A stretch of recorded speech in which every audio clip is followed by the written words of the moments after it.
Hi hello నేను మీ లావణ్య. అందరు బాగున్నారా? రోజు చేసుకునే ఇడ్లీలాగా కాకుండా ఈరోజు కొంచెం వెరైటీగా గ్లాస్ ఇడ్లీ చేయబోతున్నాను. ఈ గ్లాస్ ఇడ్లీలోకి కోకోనట్ చట్నీ చాలా బాగుంటుంది. ఒక్కసారి కోకోనట్ చట్నీ రెడీ చేసుకుందామా? దానికి కావాల్సిన పదార్థాలు: కోకోనట్, పుట్నాలు, తగినంత పచ్చిమిరపకాయలు, కొంచెం కొత్తిమీర అండ్ సాల్ట్. ఇవి గ్రైండ్ చేసుకొని వచ్చి చూపిస్తానండి. కొబ్బరి చట్నీలోకి పోపు రెడీ అయిందండి.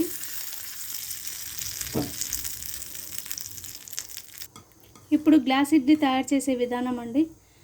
పిండిని ఈ కన్సిస్టెన్సీలో కలుపుకోవాలండి. అప్పుడు ఇడ్లీలు చాలా స్మూత్గా వస్తాయి. ఇప్పుడు గ్లాసుల్లోకి ఇడ్లీ పిండిని తీసుకుంటున్నాను.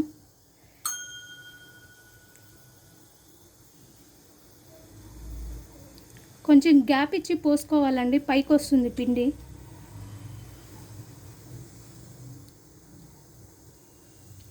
ఇలా చేసుకునే మామూలు ఇడ్లీ కంటే గ్లాస్ ఇడ్లీలలో అయితే ఇంకా కొంచెం వేడిగా ఉంటుందండి. మామూలు ఇడ్లీ అయితే కొంచెం వేడి తక్కువగా ఉంటుంది. అదే గ్లాస్ ఇడ్లీ అయితే ఇంకా ఒక 10-15 నిమిషాలు ఎక్కువసేపు ఉంటుందండి వేడి. అందుకే గ్లాస్ ఇడ్లీలో పెట్టుకుంటామండి మేము ఎక్కువగా.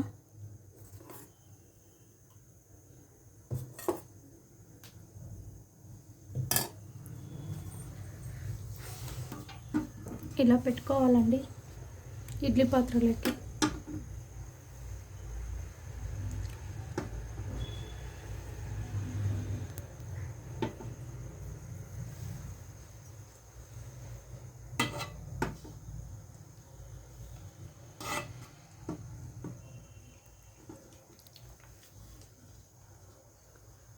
పదహైదు నిమిషాల తర్వాత ఇడ్లీ చూద్దామండి.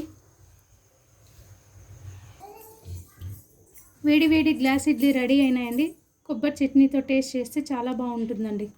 థ్యాంక్ యూ అండి. Please subscribe, like, share and comment అండి. చాలా బాగున్నాయండి, సాఫ్ట్గా.